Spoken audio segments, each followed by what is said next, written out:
Hello guys, ಸ್ವಾಗತ ಸುಸ್ವಾಗತ mini ಬ್ಲಾಗ್ಗೆ. ನಾನು ಇವತ್ತು ಎಲ್ಲಿಗೆ ಬಂದಿದ್ದೇನೆ ಅಂದರೆ JCBಯಿಂದ ಟ್ರ್ಯಾಕ್ಟರ್ ಲೋಡಿಂಗ್ ಇತ್ತು, ಅದಕ್ಕೆ ಕೆಲಸ ಮಾಡೋಕ್ಕೆ ಬಂದೆ.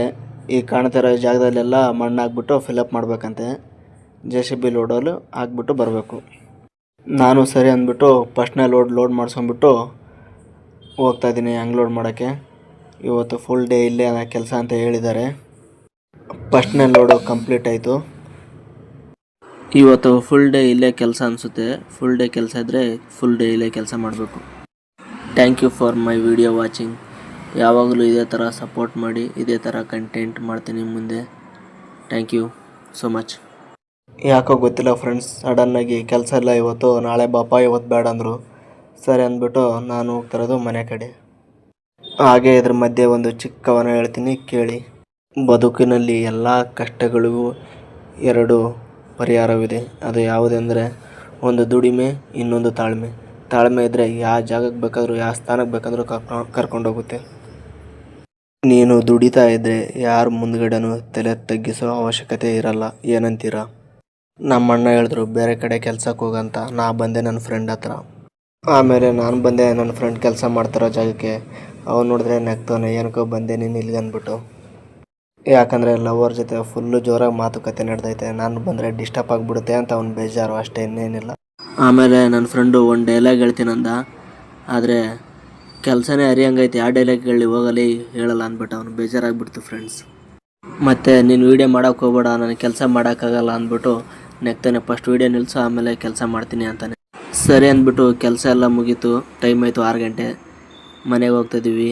ಟಾಟಾ ಬಾಯ್ ಬಾಯ್ ಹೇಳ್ಬಿಟ್ಟು ನಮ್ಮ ಅಂಬಾರಿನ ಸೈಡಿಗೆ ಹಾಕ್ತೀವಿ ಮನೆ ಹತ್ರ. ಫೈನಲಿ ನಮ್ಮ ಅಂಬಾರಿನ ಅದ್ರ ಮನೆ ಹತ್ರ ಕರ್ಕೊಂಡೋಗ್ಬಿಟ್ಟು ಬಿಟ್ವಿ. Full happy ಆಯ್ತದು. ಫೈನಲಿ ಮನೆಗೆ ಬಂದ್ವಿ. ಆಮೇಲೆ ನನ್ನ ಫ್ರೆಂಡ್ ಬಂದ, ಅವನು ಹೊಸ ಬಟ್ಟೆ ತೊಗೊಂಡಿದ್ದೀನಂದ. ಅದಕ್ಕೆ ಹೀರೋ ಥರ ಕಾಣಿಸ್ತಿದ್ಯಾ ಮಗ ಅಂದೆ. ಅದಕ್ಕೆ ಅವನು ಫುಲ್ ದಿಲ್ ಖುಷಿಯಾಗಿ ಹೋಗ್ಬಿಟ್ಟ ಫ್ರೆಂಡ್ಸ್.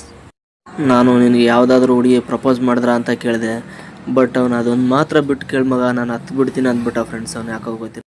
ಹಲೋ ಗಾಯ್ಸ್, ಸ್ವಾಗತ ಸುಸ್ವಾಗತ ಮಿನಿ ಬ್ಲಾಗ್. ಇವತ್ತು ಟುಡೇ ಮಿನಿ ಬ್ಲಾಗ್ ಮಾಡ್ತಾಯಿದ್ದೀನಿ. Support mini blog. ನಾನು ಬಂದೆ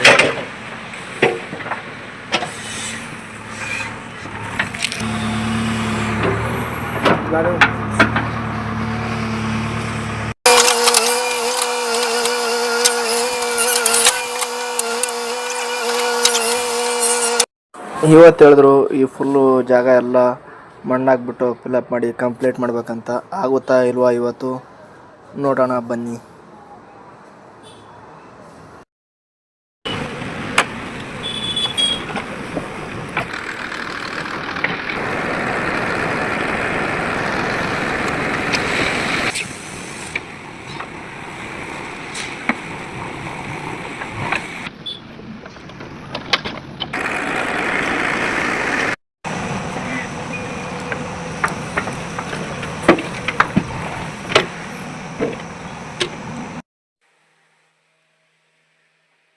ಒಂದು ಗಂಟೆ ಆಯಿತು, ಊಟಕ್ಕೆ ಟೈಮ್ ಆಯ್ತು ಅಂದ್ಬಿಟ್ಟು ನಾವು ಮಾಡ್ತಾಯಿದ್ದೀವಿ ಊಟ. ಅನ್ನ ಸಾಂಬಾರು.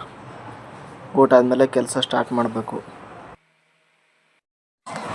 ಬೆಳಗ್ಗೆ 9 ಗಂಟೆಯಿಂದ ಮಧ್ಯಾಹ್ನ 1 ಗಂಟೆ ಒಳಗಡೆ ಎಷ್ಟು ಕೆಲಸ ಆಗಿದೆ, ಇನ್ನೂ ಅರ್ಧ ಕೆಲಸ ಬಾಕಿ ಇದೆ. ಸಾಯಂಕಾಲ ಒಳಗಡೆ ಕೆಲಸ ಮುಗಿಯುತ್ತಾ ಇಲ್ಲ ಮುಗಿಯಲ್ವಾ ನೋಡೋಣ ಬನ್ನಿ.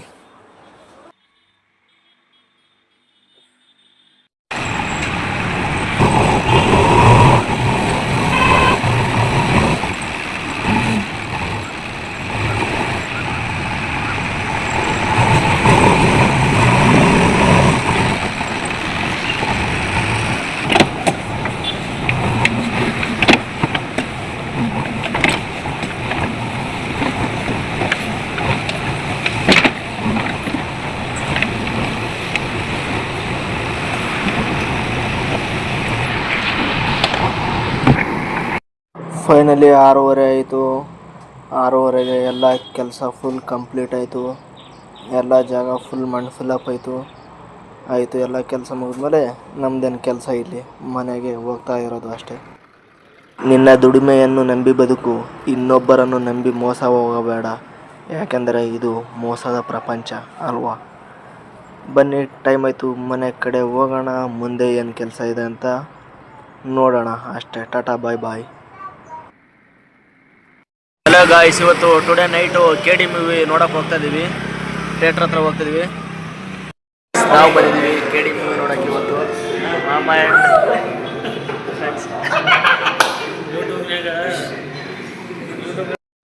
ಫೈನಲಿ KD ಮೂವಿ ಅಂತೂ ನೋಡಿದ್ವಿ. KD ಮೂವಿ ನೆಕ್ಸ್ಟ್ ಲೆವೆಲ್ ಅಂತಲೇ ಹೇಳ್ಬೋದು. ಒಂದ್ಸರಿ ಥಿಯೇಟ್ರಿಗೆ ಹೋಗಿ ಮೂವಿ ನೋಡಿಬಿಟ್ಟು ಬಂದುಬಿಟ್ಟು ಹೇಳಿ. ಮೂವಿಯಲ್ಲಿ ಧ್ರುವ ಸರ್ಜಾ ಅವ್ರ ಆ್ಯಕ್ಟಿಂಗ್ ಅಂತೂ ನೆಕ್ಸ್ಟ್ ಲೆವೆಲ್ಲಾಗಿ ಮಾಡಿದ್ದಾರೆ. ಕ್ಯೂಟಾಗಿ ಮತ್ತು ಫುಲ್ಲು ವೈಲೆಂಟಾಗಿ. ಅದು ಹೇಳೋಕ್ಕಾಗಲ್ಲ, ನೀವು ಮೂವಿ ನೋಡಿದ್ರೇ ಗೊತ್ತಾಗೋದು. ಮೂವಿ ನೋಡಿ ಚೆನ್ನಾಗಿರಿ.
KD ಮೂವಿ 100 ಡೇಸ್ ಓಡಲಿ ಮತ್ತು ಪಾರ್ಟ್ 2 ಆದಷ್ಟು ಬೇಗ ಬರಲಿ ಅಂತ ಕೇಳೋಣ ಡೈರೆಕ್ಟ್ರಿಗೆ.